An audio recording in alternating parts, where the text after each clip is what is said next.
Bonjour et bienvenue dans ce 11e cours de la partie Constitution et transformation de la matière du programme de terminale spécialité physique-chimie, dans lequel nous allons voir comment on peut forcer le sens d'évolution d'un système chimique en faisant ce qu'on appelle une électrolyse. Et on va se baser sur l'électrolyse de l'eau. Alors on va d'abord étudier la réaction entre H2 et O2, réaction qui se passe naturellement. Ensuite on va voir comment on peut faire une électrolyse de l'eau et on va voir les différentes utilisations de l'électrolyse. Le dihydrogène et le dioxygène vont échanger des électrons pour réagir ensemble. Et cette réaction, qui est d'ailleurs explosive, donc très rapide, va donner comme produit, un seul produit, de l'eau. Et ceci, c'est une réaction totale. La constante d'équilibre est très grande. Et quand on réalise ce qui est dans la vidéo ici, on part d'un quotient de réaction initiale plus bas que K. Et au fur et à mesure de la réaction, le quotient de réaction augmente vers la valeur finale, c'est-à-dire K, la constante d'équilibre.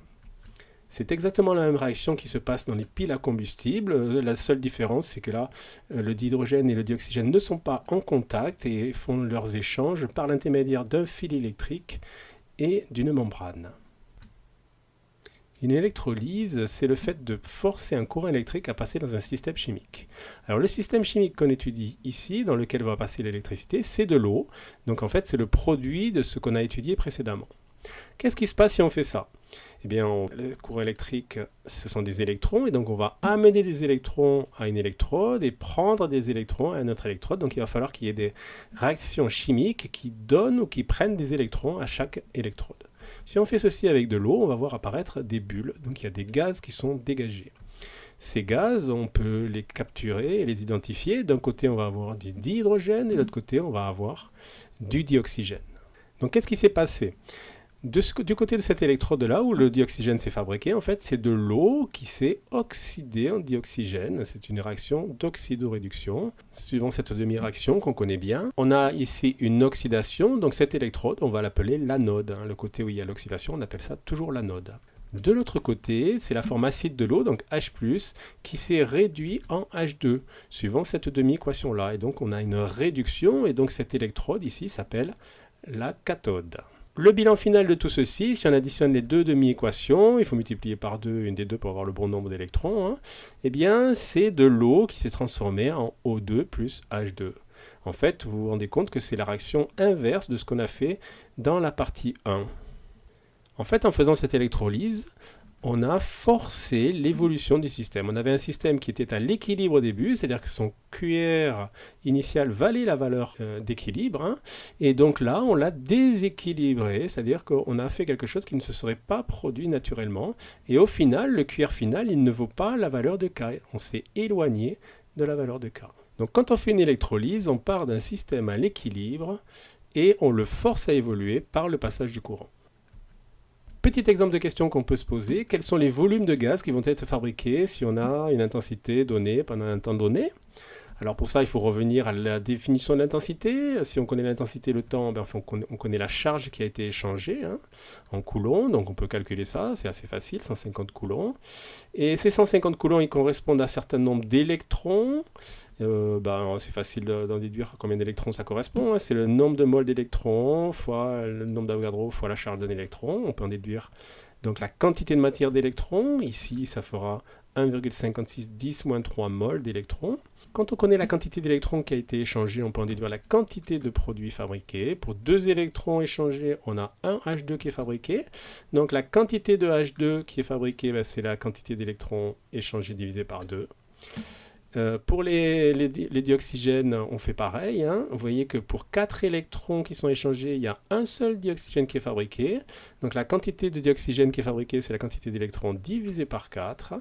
Et quand on connaît la quantité de gaz fabriqué, on peut en déduire le volume correspondant si on connaît le volume molaire. Donc par exemple ici, on va avoir à peu près 18,7 ml de dihydrogène et la moitié de dioxygène.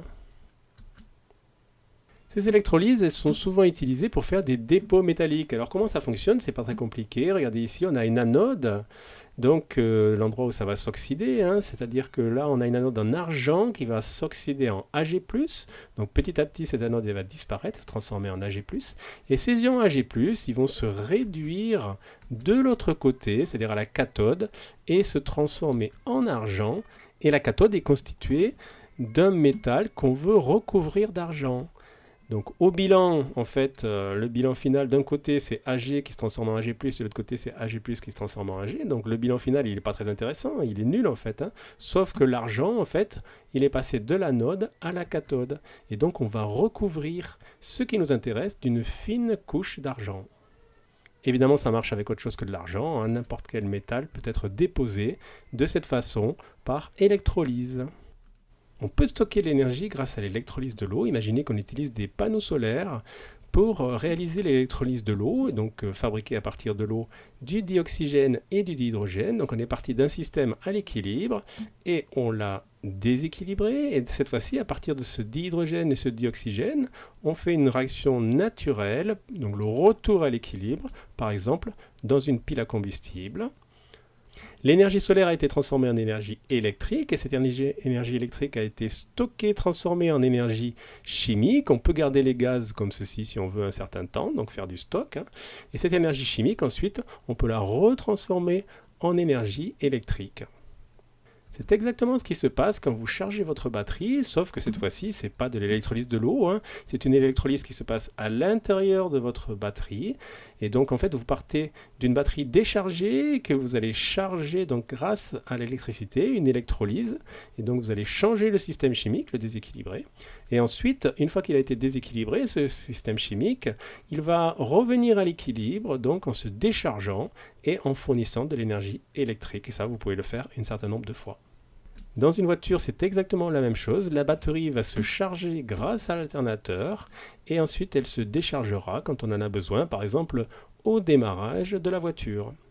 Donc à retenir, la charge d'une batterie, c'est une électrolyse. Vous stockez de l'énergie électrique transformée en énergie chimique. Et ensuite, quand vous utilisez votre batterie et qui se décharge, c'est l'énergie chimique qui se retransforme en énergie électrique. On a bien stocké de l'énergie sous forme chimique grâce à cette électrolyse.